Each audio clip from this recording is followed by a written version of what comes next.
I think one of the most difficult things for family members when they have an alcoholic in the family is dealing with social situations, either with family or with friends or any kind of gathering you might get together with, with your spouse or with your girlfriend or with the alcoholic in your family. And just the irregularities and the insecurities of figuring out what might happen. I know in one case with my wife, she had a really good friend. It was a friend of mine too, but she had gone to college with this guy, and he was having his 50th birthday party, and they had a big party in Orange County, California. And we were friends with him and his wife, and they had two kids, and they had their whole family there. And there's probably, I don't know, almost 100 people there. It was like almost like a wedding almost. It was just a big celebration to get everybody together, and everything was going fine. We went down there, and there was a lot of alcohol. Amanda was relatively normal, but as we stayed later and later, we ended up helping them clean up. And apparently, I didn't watch anything, but apparently Amanda downed, like an entire bottle of wine, and there was other things that were laying at the bar. It was just kind of an open bar, and she got incredibly inebriated. We ended up going to their house because we lived about an hour and a half away, and it was getting late. And they said, "Oh, why don't you just stay at our house tonight? It's getting late, and you've helped us pick up." So that's what happened. Unfortunately, the story continues. So that night we stayed in a guest bedroom, and Amanda, I could tell she was getting very inebriated. I actually had to help her into the house. I couldn't figure out why suddenly she was just completely hammered, because she had been able to maintain most of the party. But I got her into the guest bedroom, and we spent the night. The following morning, I could hear their older son kind of just going, kind of upset in the hallway, and he's kind of running up and down the hallway, and he's pounding on their parents' door that was down the hallway. And I go, "What is going on?" I rolled over, and Amanda wasn't in the bed, so I quickly got up and I walked out to down the hallway to where she was, and she was passed out in the middle of their family room. She didn't have a whole lot on, and she had peed all over this Asian rug that was her friend's wife's rug, effectively really kind of destroying it. Family heirloom, no doubt. And it was just ridiculous. I had to get her up, get her back into the room, and they had already seen her. They had already been out, and they saw her passed out. They were pretty disgusted with the whole deal. And again, the reason why I tell these stories is it's not to disparage the alcoholic or my wife who's no longer with us. She's not here to speak. People have a problem with that. I don't know why.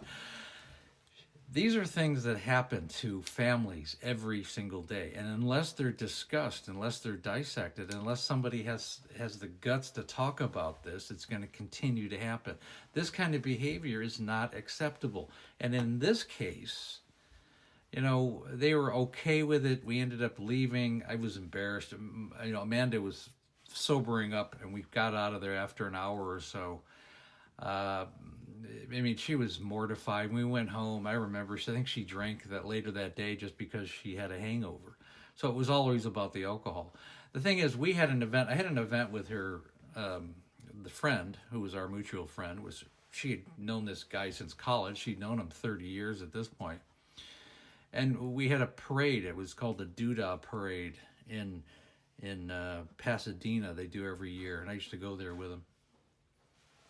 And I can remember at the parade, and I probably hadn't seen him in 8-10 months. And he just kind of came up to me and just kind of jokingly said, "Well, we just want to let you know that, Amanda is banned from our house for life." And we both kind of giggled. And he said, "No," he goes, "Seriously, we can't have her over anymore." And I apologize, but it was just too much. It was too much trauma on the kids, and my wife was really pissed off about it. I go, I totally understand. And I was kind of embarrassed by it. I'd known this guy for 25 years myself. And eventually, that was just kind of the end of it. And I told Amanda later on. She was mortified. We never spoke of it again. Unfortunately, the last time I saw him was at Amanda's funeral, because it was really kind of the end of that relationship. And this is what social drinking does to relationships. It will destroy, all aspects of it. And there's really no way around it. And really, the saddest thing is when you bring this all together, is it becomes very isolating for both the family and the alcoholic, because you get to the point where you can't go to social situations. You can't even go out to dinner without it becoming the focal point. I mean, it's all about drinking, and you don't even have a meal. You can't travel anywhere because it becomes a problem in the airport, becomes a problem in other people's homes. So you get very isolated, and you get to the point where you can't go anywhere, and you have to make a decision whether or not you want to stay in that relationship, or you just have to battle it out. Families go through this all the time, and it's important to recognize it and to discuss it and talk about it and realize it's not normal. And if you are going through this, I hope you get your loved one into a rehab detox, sober living facility, and make sure they start doing counseling and group therapy and everything that goes along with it. And everything that we talk about on this channel. And again, the memoir is called Amanda, A Cautionary Tale of Alcoholism. It was the story of her 25-year decline with alcohol use disorder.